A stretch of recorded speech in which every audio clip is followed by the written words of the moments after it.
Listo, ¿no? Es el Cerro de la Silla. Por un chocolate, ¿no sabe por qué se llama Cerro de la Silla? No.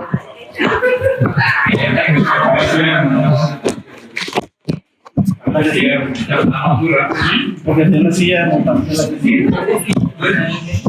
¿Alguien sabe cómo se llama esa montaña? El Chiclinque, sí, se llama Sierra Madre Oriental. ¿Alguien sabe cuál es la característica de esto? No, la frontera está muy lejos. En Monterrey está a 2 horas. Tiene una M de Sierra Madre. Usted es la Sierra Madre Occidental. Esta se encuentra al sur de la ciudad. Se lo pasan a.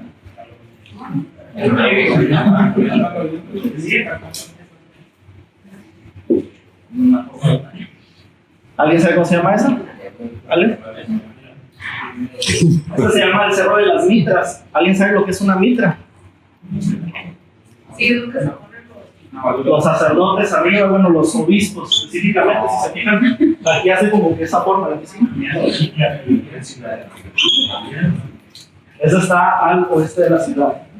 Y ahí es donde yo realicé mis servicios sociales. Es el municipio de García. Tiene nombre de el Cerro del Fraile. ¿Alguien le haya forma del fraile? El que lo haya. ¿Dónde?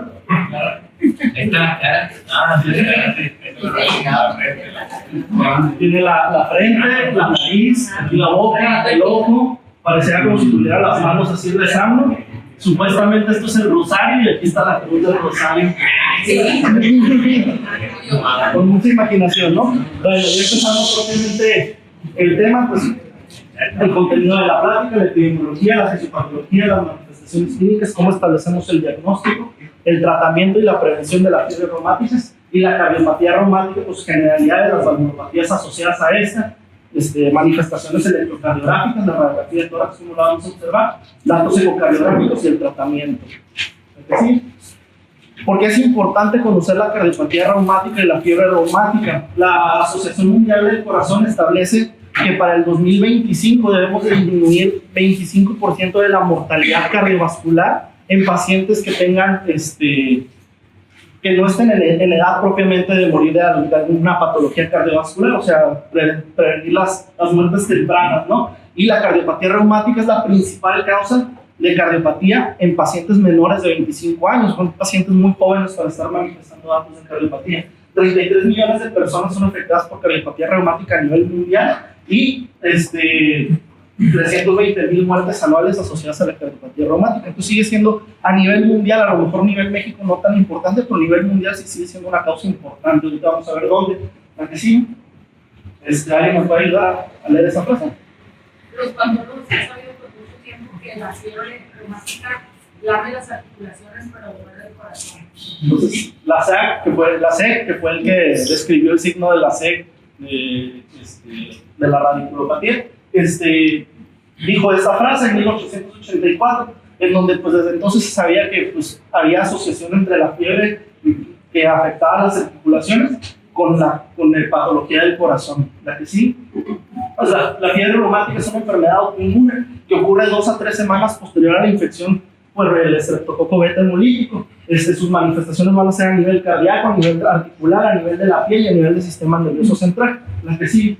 En cuanto a sus epidemiologías, tenemos diferentes líneas de tiempo a cómo ha sucedido la epidemiología en diferentes países. En países industrializados vemos esta línea roja que continúa hacia abajo, donde, pues, por ejemplo, Estados Unidos, Europa, y pues podríamos catalogar también a México dentro de esta línea, en donde a partir del descubrimiento de la penicilina, bueno, desde antes con las medidas higiénicas, y después a partir del descubrimiento de la penicilina, la incidencia de la fiebre reumática se vuelve prácticamente nula, ¿no? Disminuye mucho, pero en cambio hay países que a pesar de esto, por ejemplo, países no industrializados, países en vías de desarrollo, principalmente en África, América del Sur, en donde si no hay un programa propio de prevención, la incidencia sigue siendo bastante alta. Hay otros países como Cuba, como varios países de Centroamérica, en donde se inició un programa de prevención y se vio una disminución. Y Un caso curioso fue, por ejemplo, en todos los países que pertenecían a la Unión Soviética, excepto Rusia, en aquellos que después de la disolución de la Unión Soviética se volvió un alza de la incidencia de los casos de fiebre reumática. Hay un caso en especial que es el caso de Australia y Nueva Zelanda. En Australia y Nueva Zelanda las tribus aborígenes de allá tienen una alta incidencia porque no acuden a la revisión. Entonces allá incluso pues, están descritas las guías para la prevención y para el tratamiento de la fiebre reumática asociados precisamente a este evento. ¿La que sigue? Muy bien. En cuanto a México, el doctor Ignacio Chávez en 1954 describió que había una prevalencia, hizo un estudio de aproximadamente, eran como 2.000, 3.000 niños, en donde encontró que era una prevalencia de 1.2%, que estaban niños sanos con datos de fiebre reumática activa o inactiva. Después, para el 71, en el Instituto Nacional de Salud Pública, se hizo otro estudio en donde la prevalencia ya había disminuido a 0.7%, con una incidencia de un caso por cada 120 niños. En el boletín epidemiológico del año pasado se reportaron un total de 991 casos de fiebre reumática en toda la República, con una incidencia de la población general de 0.79 casos por cada 100.000 habitantes. Este número es importante porque más adelante vamos a ver que entre los criterios diagnósticos vamos a dividir las poblaciones de alto riesgo y de bajo riesgo dependiendo de cuánta incidencia tenga. Y pues México se cataloga como una población de bajo riesgo, ¿no? Para que exista la fiebre reumática tienen que asociarse tanto el agente como el medio ambiente como el huésped, ¿no? Lo que era la triada ecológica de la enfermedad. Entonces un huésped susceptible que adquiere una infección por el estreptococo del beta hemolítico, en la cápsula del estreptococo hay una proteína que se llama la proteína M, que esta proteína M tiene cierto, ¿cómo se llama? Pues se parece a la proteína de la miocina cardíaca. Entonces se empiezan a generar anticuerpos y esto es lo que causa posteriormente el ataque al corazón, el ataque a las articulaciones, el ataque al sistema nervioso central. Esto puede desarrollarse cuando no se trata la faringitis por estreptococo. Se empiezan a desarrollar estos anticuerpos que empiezan a atacar lo que es el corazón, las articulaciones. Ante eventos repetidos, el daño se va haciendo más evidente y se va manifestando ya como fibrosis, lo cual nos lleva a la cardiopatía reumática. Eventos repetidos es en la gran mayoría de las ocasiones lo que hace que se desarrolle la cardiopatía reumática, pero en ciertas ocasiones pues, un solo evento de fiebre reumática se puede generar suficiente daño al corazón como para tener a largo plazo esta complicación. ¿La que sí? No sé, las manifestaciones clínicas. Artritis, carditis, corea, nódulos subcutáneos y eritema marginatum, que son los criterios diagnósticos mayores para la enfermedad, ¿no? La que sigue, en cuanto a la artritis, normalmente es una artritis migratoria. Esta es asimétrica y afecta principalmente primero miembros inferiores y posteriormente miembros superiores. Normalmente afecta rodillas, tobillos, muñecas. Generalmente se autolimita, pero cuando no se trata puede llegar a dar una artropatía que se conoce como artropatía de Yaku, que entonces ya hay desviación cubital, como si fuera propiamente de la artritis reumatoide, ¿no? ¿La que sigue? En cuanto a la carditis, la fiebre reumática da una pancarditis. ¿Qué es esto de pancarditis? Te puede afectar cualquiera de las capas del corazón. Puede ser tanto el endocardio, como el miocardio, como el pericardio. Cuando hay afección del endocardio, principalmente va a afectar lo que son las válvulas, el tejido valvular. En este caso, la válvula más afectada pues, es la válvula mitral. ¿Cómo lo vamos a ver manifestado clínicamente? Pues vamos a poder escuchar un soplo.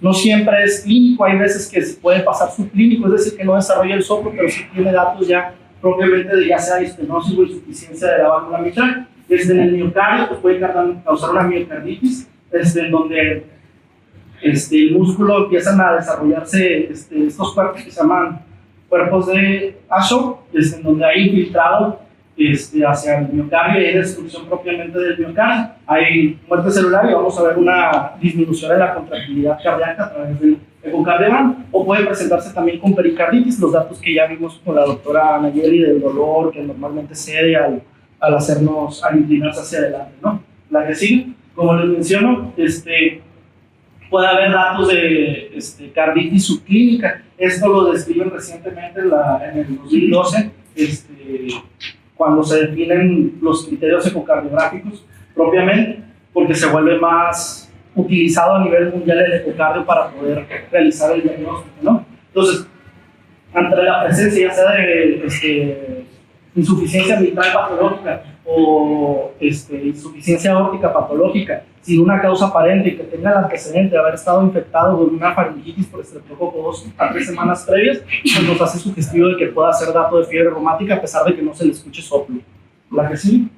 La corea es conocida como la corea de Sydenham. Esta normalmente tiene una presentación más tardía. Las otras manifestaciones se presentan a las 2-3 semanas de haberse desarrollado la faringitis. Esa, desde las 6 hasta las 8 semanas posterior al cuadro de la faringitis, pueden presentarse. Hay signos específicos más de Corea que de Corea de Sydenham. Estos son la lengua, no sé la traducción exacta, Jack in the Box, que es el payasito que salta, ¿no? Entonces le pides al paciente que saque la lengua y el paciente va a meter y sacar la lengua porque no va a tener control sobre ella. El otro signo es el signo del ordeñador, en donde tú le das el dedo al paciente y el paciente hace como si estuviera ordeñando la vaca. Estos son signos característicos clínicos de la corea, y aparte se puede llegar a presentar con alteraciones de la conducta.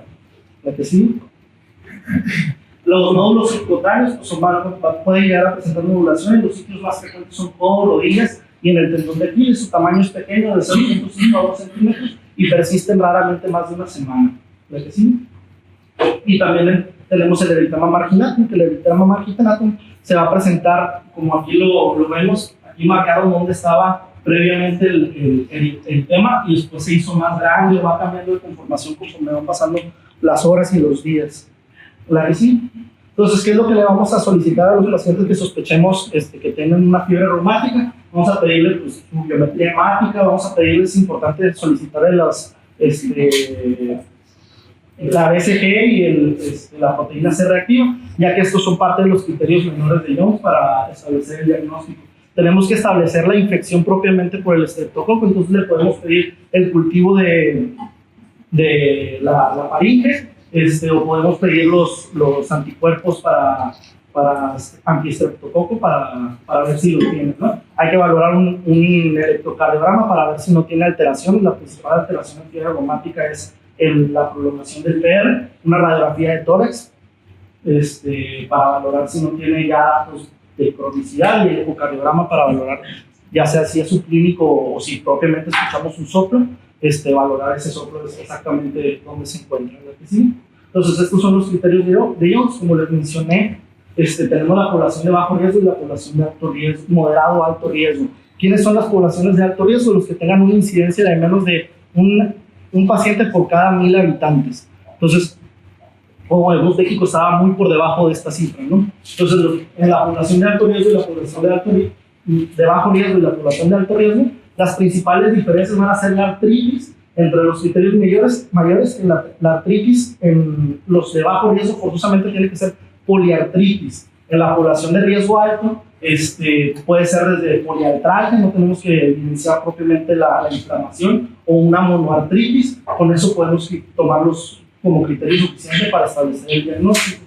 Y dentro de los criterios menores, ya en población de bajo riesgo, la poliartralgia, una fiebre mayor de 38.5, la velocidad de sedimentación globular y la PCR aumentada, un PR prolongado. Y en las poblaciones de moderado a alto riesgo, una monoartralgia, es decir, aunque tenga dolor en una articulación, con eso ya es un criterio menor. Fiebre mayor de 38 disminuye el punto de corte, igual la BCG disminuye el punto de corte a 30. ¿La que sí? Entonces, para establecer el diagnóstico de fiebre reumática, tenemos que tener la certeza de que tuvo una infección por estreptococo beta hemolítico, y tener, pues, en caso de que sea la primera vez que tenga una fiebre reumática, 2 criterios mayores, o un mayor y 2 menores. Y en caso de que ya haya tenido previamente una fiebre reumática que sea recurrente, 2 mayores, o un mayor y 2 menores, o la presencia de 3 menores es suficiente para establecer el diagnóstico. ¿Qué es lo que le vamos a hacer a los pacientes con fiebre reumática? Pues estos son los 4 objetivos. Primero, erradicar el estreptococo, entonces hay que darle antibiótico. Disminuir la inflamación, esto lo podemos lograr ya sea con AINES o con glucocorticoides. Alivio sintomático, ya sea el dolor de la artritis o en caso de la corea que se manifieste y sea incapacitante para el paciente, podemos dar tratamiento. Y vamos a iniciar la prevención secundaria para evitar que el paciente desarrolle propiamente lo que es la cardiopatía reumática. ¿La que sigue? Entonces, lo que marcan las guías y el tratamiento de elección aún sigue siendo la penicilina. ¿Sí? La penicilina benzatínica, 1.200.000 unidades. Una dosis única de esto es suficiente para lograr el tratamiento de la faringitis por estreptococo. En caso de que tengamos un paciente con faringitis, pues hay que darle esto, ¿no? En caso de alergia a la penicilina, se recomienda la eritromicina, aunque mencionan las guías que lo más recomendable es incluso dudar si realmente es alérgico a la penicilina. Es tan efectivo el tratamiento con penicilina y tan baja la incidencia de alergia a la penicilina propiamente, los pacientes pueden haber manifestado alguna otra reacción que no sea propiamente alérgica, que recomiendan incluso por el riesgo de que desarrollen cardiopatía reumática, que se interconsulte con el servicio de alergias para valorar realmente la alergia. La que sigue, para disminuir la inflamación, se han hecho múltiples estudios y el que ha resultado, pues, el de mayor eficacia y de menor costo, pues es la aspirina. La aspirina sigue siendo el tratamiento de elección para la artritis y para disminuir la inflamación en el caso de carditis leve. Sea una dosis de 80 a 100 miligramos por kilogramo al día, con una dosis máxima de 4 a 8 gramos al día. Esto dividido en 3 dosis. Como les menciono, ayuda tanto al control de los síntomas de la artritis, disminuye lo que es la carditis, solamente en casos de carditis leves, es decir, que no tengan datos ya propiamente de insuficiencia cardíaca o choque cardiogénico. En caso de que ya presenten insuficiencia cardíaca debido a la carditis, ya vamos a necesitar utilizar un esteroide. En este caso se recomienda la prednisona, 1 o 2 miligramos por kilo al día. Esto normalmente se usa por 2 a 3 meses, a diferencia de la aspirina, que normalmente la dejamos hasta que se da la sintomatología. 2 semanas, 3 semanas es suficiente cuando es un caso de carditis leve. ¿Lo que sí? En caso de la artritis, pues como mencioné, podemos utilizar los antiinflamatorios que disminuyen la sintomatología. Cuando todavía no establecemos el diagnóstico por el riesgo de disminuir los reactantes de fase aguda, recomiendan más utilizar el paracetamol previo al diagnóstico. ¿Sí? Y en caso de la corea, normalmente no se trata, normalmente es autolimitada, pero en caso de que sea muy incapacitante para el paciente, podemos utilizar ya sea carbamazepina o ácido valproico, y estos dos el elegido es la carbamazepina. En caso de carditis que tengan propiamente insuficiencia cardíaca, pues ya podemos utilizar lo que son los diuréticos, la digoxina en caso de que se presente además con FA, el uso de IECAS y inmunotrópicos en caso de que se encuentre un choque. Entonces, en cuanto a la prevención, tenemos 3 tipos de prevención. La prevención primordial, la Organización Mundial, la Federación Mundial del Corazón la define como todo aquello que mejore la salud pública en general, mejorar las condiciones generales de vivienda, mejorar lo que son las condiciones de acceso a la salud. Esto pues obviamente disminuye la incidencia de infecciones, disminuye por ende la incidencia de infecciones por el estreptococo. La prevención primaria ya va directamente al tratamiento sobre el estreptococo, que es lo de iniciar el tratamiento con penicilina. Y la prevención secundaria es una vez que ya desarrolló fiebre reumática, ¿qué es lo que vamos a hacer? La que sigue. El objetivo es evitar la recurrencia de esta fiebre reumática. Entonces a los pacientes se les va a tener que estar inyectando penicilina benzatínica cada 3 a 4 semanas, dependiendo de qué tan fuerte fue la carditis, por hasta aproximadamente 10 años. Les mencionaban las guías que si fue en un menor de edad, hasta los 21 años o hasta que cumpla 10 años de haber presentado el episodio. O en caso de que haya sido en mayores o que ya presenten datos de fiebre reumática, se puede continuar hasta los 35 o 40 años el tratamiento preventivo. En caso de alergia a la penicilina, pues utilizar eritromicina. ¿Verdad que sí? Entonces, aquí ya acabamos el de fiebre reumática. Entonces, para los que están dormidos, Oscar, adivina la canción.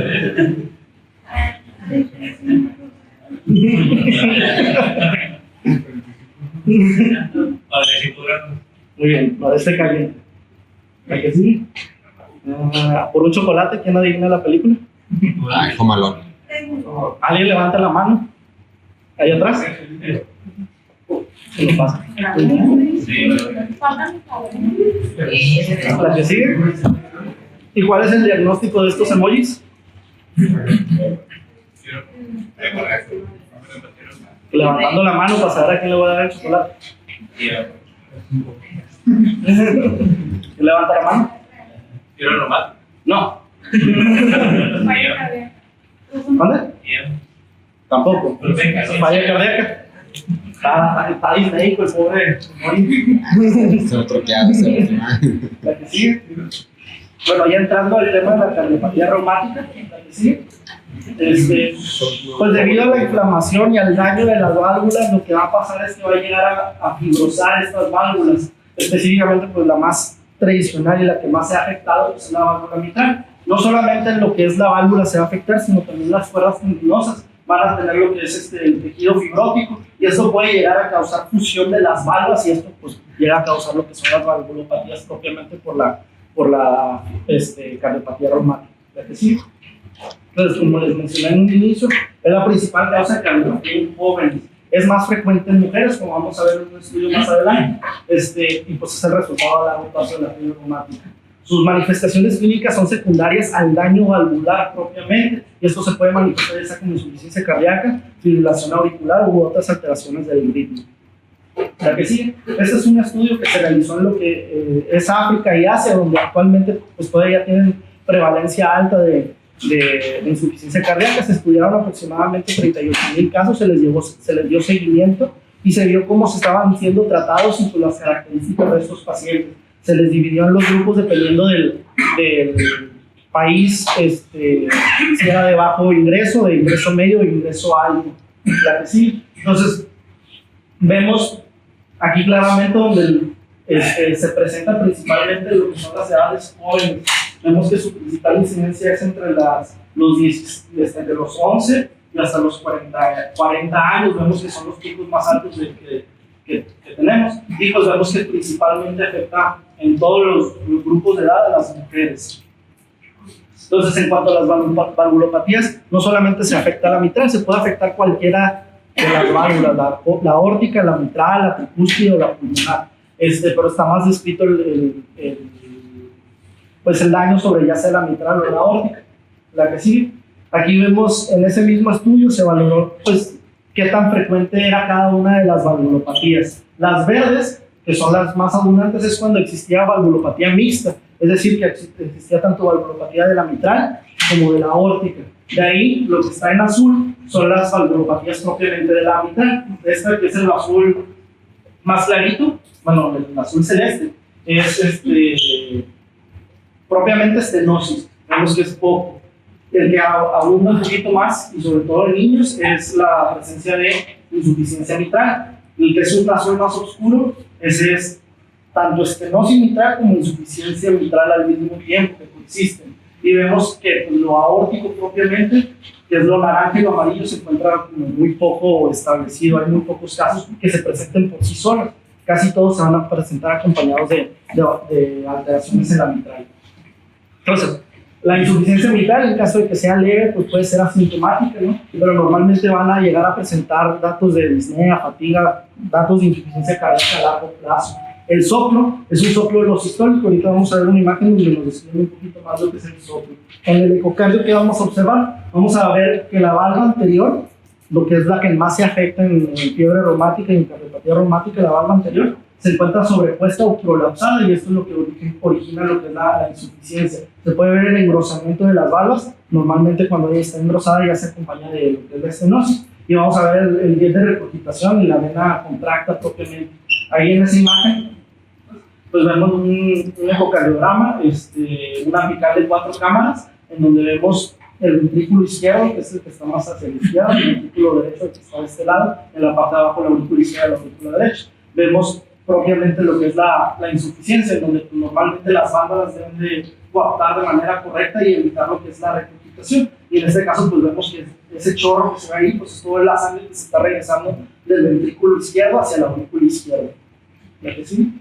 Entonces, normalmente, ¿qué vamos a escuchar? Estas grafiquitas nos grafican al mismo tiempo lo que es la presión en las cavidades cardíacas y el soplo propiamente. Esto tiene relación porque normalmente vamos a escuchar soplos cuando haya un diferencial de presión. Entonces, normalmente la aurícula izquierda es una cavidad de poca presión a comparación del ventrículo izquierdo. Cuando las válvulas están insuficientes, es decir, que no coaptan bien, que la sangre se regresa del ventrículo hacia la aurícula durante la sístole, pues no va a tener mucha resistencia en lo que es la aurícula izquierda debido a la baja presión que esta maneja. Entonces vamos a escuchar un soplo de intensidad igual a lo largo de toda la sístole, un soplo holosistólico. Esto a largo plazo pues va a llegar a dilatar la cavidad propiamente de la aurícula izquierda, ¿no? El manejo médico en caso de que presente datos de insuficiencia cardíaca se le va a dar manejo, si no, no hay otra cosa que hacerle a la valvulopatía. Y cuando vamos a realizar alguna indicación quirúrgica, cuando sea una insuficiencia mitral de moderada a severa, que tenga sintomatología desde un New Heart Association clase 2 a 4, cuando su FEMI se encuentre disminuida, mencionada la guía abajo de 60%, yo creo que ha de ser un poquito más bajo para como quieran todos los pacientes que se ¿no? Y pues que tenga dimensiones aumentadas del ventrículo izquierdo, ¿no? O que ya presente datos de hipertensión pulmonar, la que sí. En cuanto a la estenosis mitral, como vimos pues en la cardiopatía reumática, el engrosamiento va a ser por el tejido fibrótico y pueden quedar las válvulas unidas debido a este crecimiento fibrótico. Se dice que la principal causa de estenosis mitral de todas las causas pues es propiamente todavía aún la cardiopatía reumática. Puede ser asintomático, puede empezar a desarrollar disneo o fatiga. Debido a la fisiopatología, a que la aurícula tiene que latir con mayor fuerza, la aurícula empieza a crecer, a hipertrofiarse, y este crecimiento nos va a llevar a que los pacientes sean muy propensos a desarrollar fibrilación auricular. El soplo es un soplo diastólico, normalmente es de bajo tono, porque pues, la sangre normalmente de la aurícula al ventrículo no pasa con fuerza, sino por la misma gravedad poco a poco va bajando, y al final ya cuando es la contracción auricular se alcanza a escuchar un reforzamiento de este soplo. En el ecocardiograma vamos a ver el engrosamiento de la válvula y vamos a ver que se encuentran restringidas en cuanto a su movimiento, no van a abrir completamente, y vamos a ver el área valvular mitral disminuida. ¿Sí? Entonces aquí es lo que les mencionaba, normalmente no hay un efecto de presión propiamente para llenar lo que es los ventrículos por parte de las aurículas, hasta el final que hay la contracción propiamente auricular, en donde sí vemos que aumenta un poco la intensidad del soplo, entonces se va a mantener bajo tono, y ahí aumenta la intensidad al final del soplo, y es durante la diástole, un soplo diastólico. Bueno, en caso de que presente FA, pues vamos a dar manejo para la FA propiamente, pues ya sea manejo de la frecuencia, manejo del ritmo. Va a ser muy difícil controlar el ritmo en estos casos debido al crecimiento auricular, y vamos a manejar lo que es la anticoagulación, como los usos orales. Y en cuanto a si el paciente ya desarrolla datos de insuficiencia cardíaca, pues hay que dar diuréticos en caso de que tenga presente congestión pulmonar o edema pulmonar. Normalmente se operan aquellos que están sintomáticos con un área valvular menor de 1.5 centímetros cuadrados o que tengan una presión pulmonar aumentada. La insuficiencia aórtica, pues igual que todas, a menos de que ya esté avanzado, va a ser asintomático. Vamos a ver a la exploración física, igual que la estenosis mitral, un soplo diastólico. La diferencia es que este soplo va a ser decreciente y normalmente vamos a verlo acompañado de muchos otros síntomas. Por un chocolate, ¿quién se sabe? ¿Quién se sabe algún signo de insuficiencia aórtica? Impulso de Corrigan. ¿Impulso de Corrigan?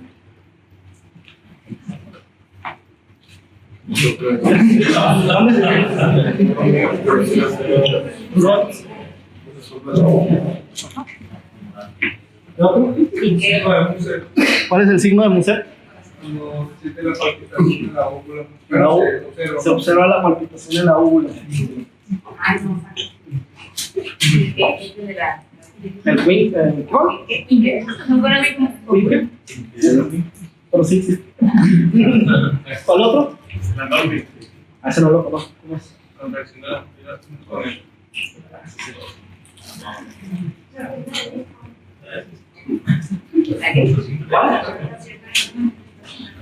¿Cuál? ¿Cuál es eso? Empieza a ver. A ver. ¿Cuál? ¿Ese cuál es? Entonces, el brazo y el pulso aumenta. Entonces, como ven, hay muchos signos asociados a la insuficiencia aórtica propia. blanco.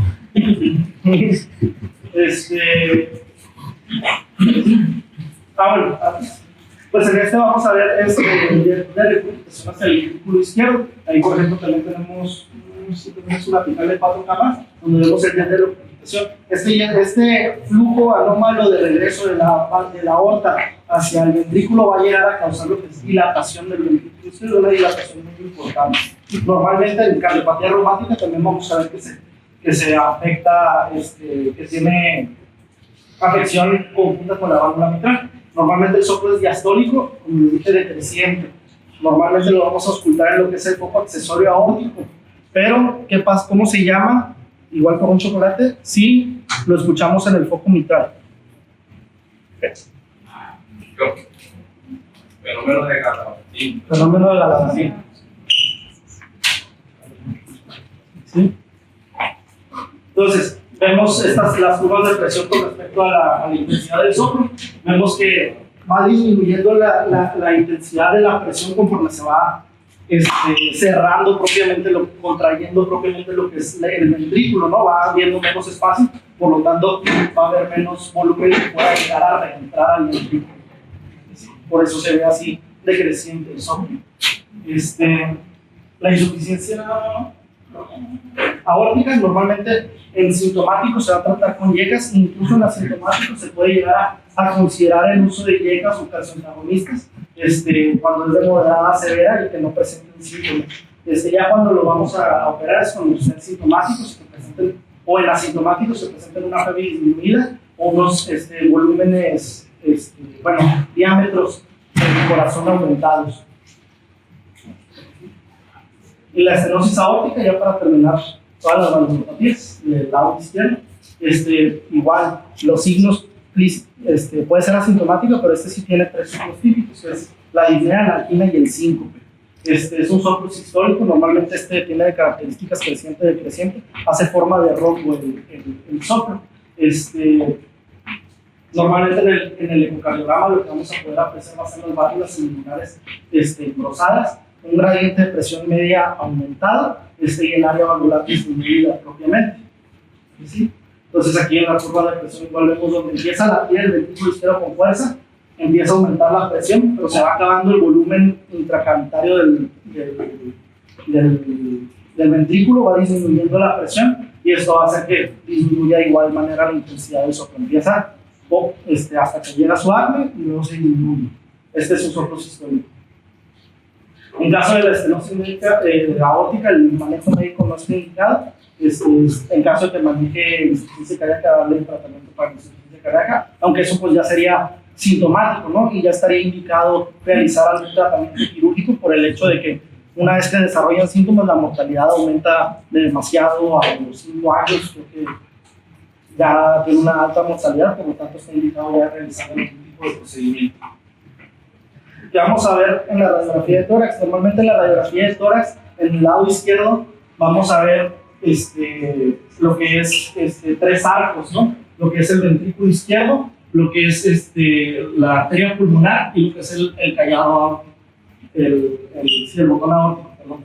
En caso de que exista, pues la principal manifestación de la cardiopatía reumática es la alteración, la afección mitral, y la afección mitral lo que nos va a llevar es un aumento de la cavidad de la aurícula izquierda. Entonces vamos a ver un cuarto arco en la radiografía de tórax, donde vemos pues, el ventrículo izquierdo propiamente, la aurícula izquierda, ahora sí lo que es la arteria pulmonar y el botón aórtico.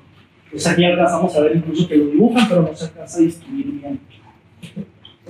En caso de insuficiencia aórtica, pues lo que veríamos en la radiografía de tórax, si se me olvidó incluirla, pues sería un crecimiento importante, una cardiomegalia importante. En el electrocardiograma, ¿qué es lo que vamos a ver? Pues en caso de que no haya desarrollado FA, pero sí presente ya crecimiento auricular, vamos a presentar lo que son las P mitrales. ¿Alguien que me diga con un chocolate cómo es una P mitral? ¿Qué características tiene? ¿No? Su amplitud no se va a ver. Si su amplitud es mayor de 80. Más que la amplitud, la duración es lo que se va a prolongar, porque se está yendo el impulso cardíaco todavía más hacia la izquierda. ¿Sí? Normalmente con más de. Sí, no, son 200 milisegundos, ¿no? Son dos cuadritos. 2.5 cuadritos. Son, ajá, sí. ¿Y qué otra característica? Una muestra. Haz una muestra.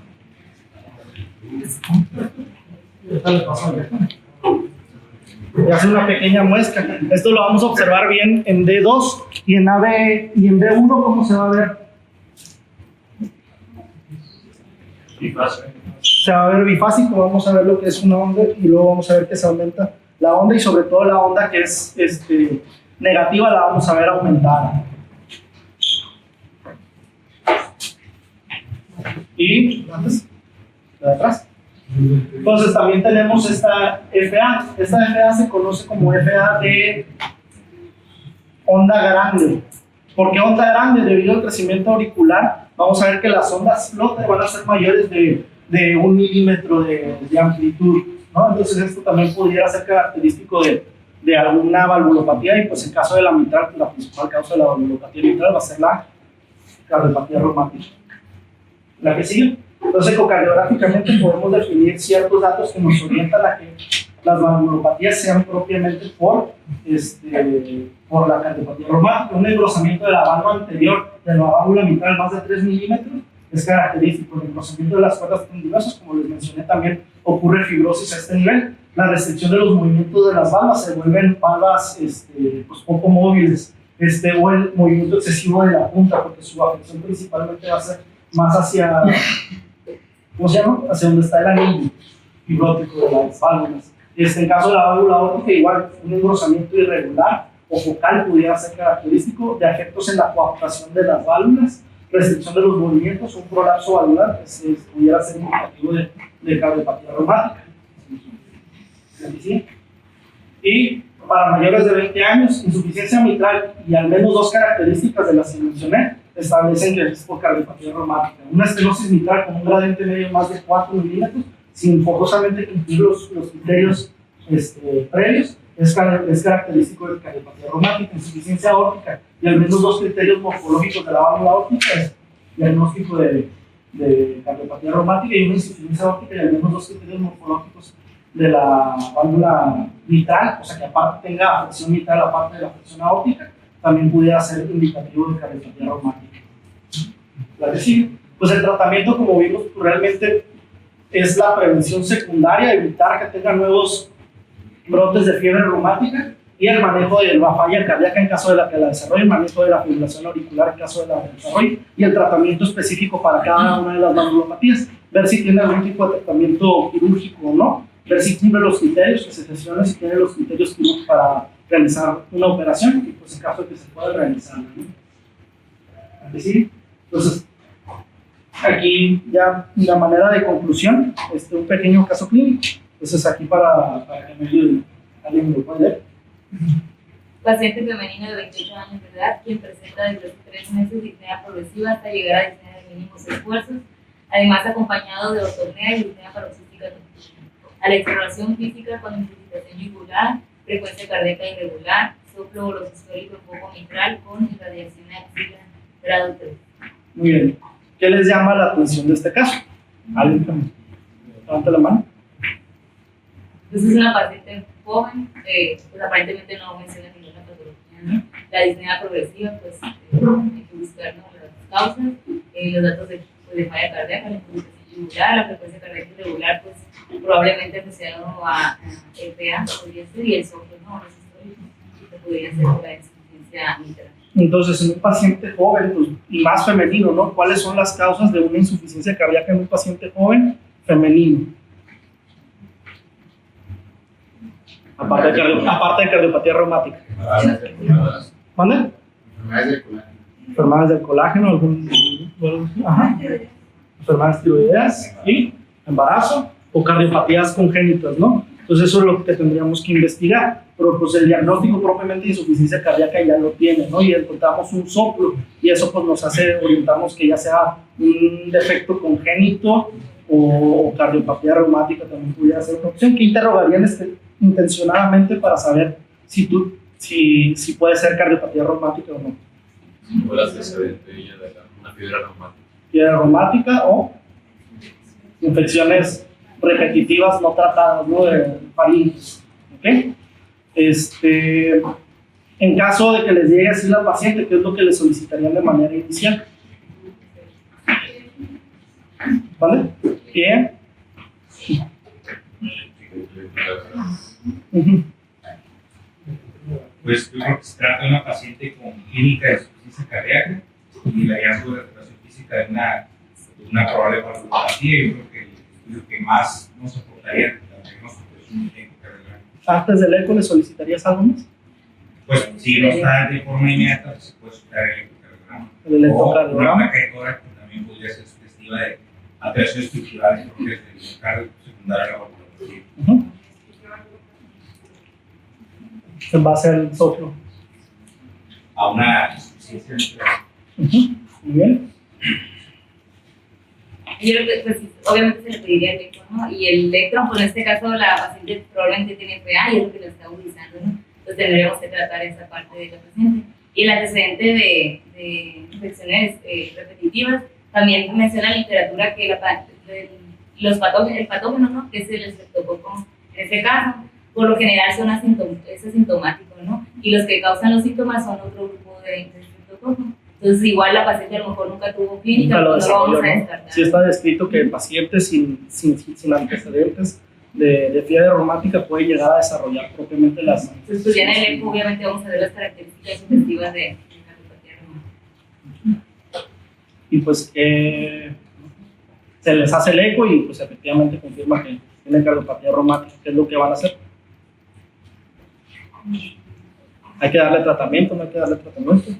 ¿Qué tratamiento? ¿Profiláctico o no? Sí se le da tratamiento profiláctico de manera inicial para prevenir nuevos datos y sobre todo también porque se asocia a endocarditis puede llegar a desarrollar si se le realiza algún tipo de procedimiento, ¿no? Entonces, la manera de conclusión, este caso clínico para ver que pues efectivamente pacientes jóvenes hay que sospechar, pacientes jóvenes que manifiesten propiamente datos de falla cardíaca sin un antecedente de alguna causa, ¿cómo se llama?, de nacimiento, pues debemos de sospechar cardiopatía reumática. Todavía existe, todavía es la causa más frecuente de alteración de la válvula mitral, entonces hay que sospecharlo. Bueno, pues en un día como hoy, hace 50 años, despegó el cohete Saturno V. ¿Alguien sabe cuál era el cohete Saturno V? ¿Vale? Fue el que llevó a los primeros hombres a la Luna, hace 50 años, creo que sí. Y pues también continuando con el tema del espacio,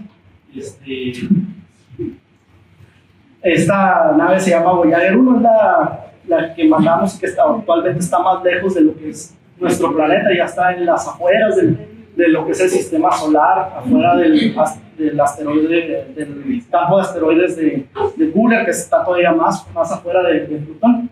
En mandamos un mensaje para ver si alguien lo encontraba, ¿no?, en algún día, en algún momento.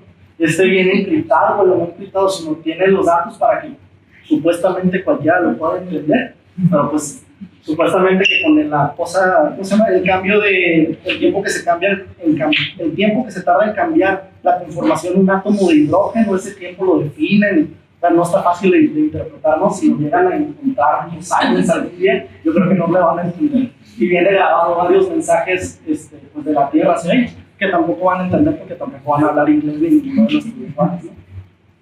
Y eso sería todo.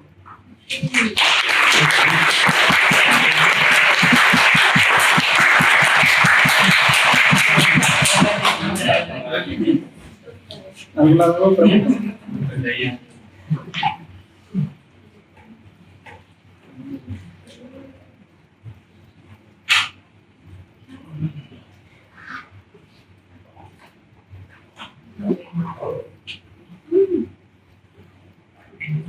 Todo bien, listos para el examen.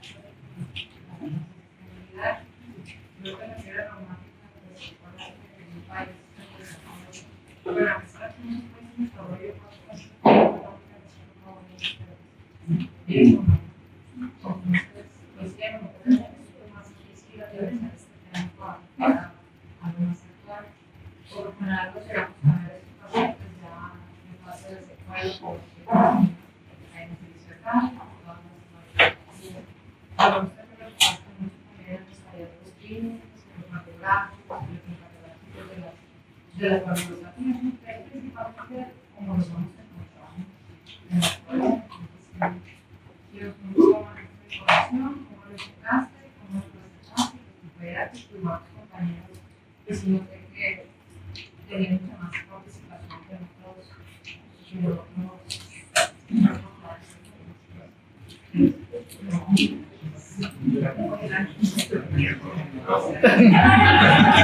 Chocolate. Ya participó, pero.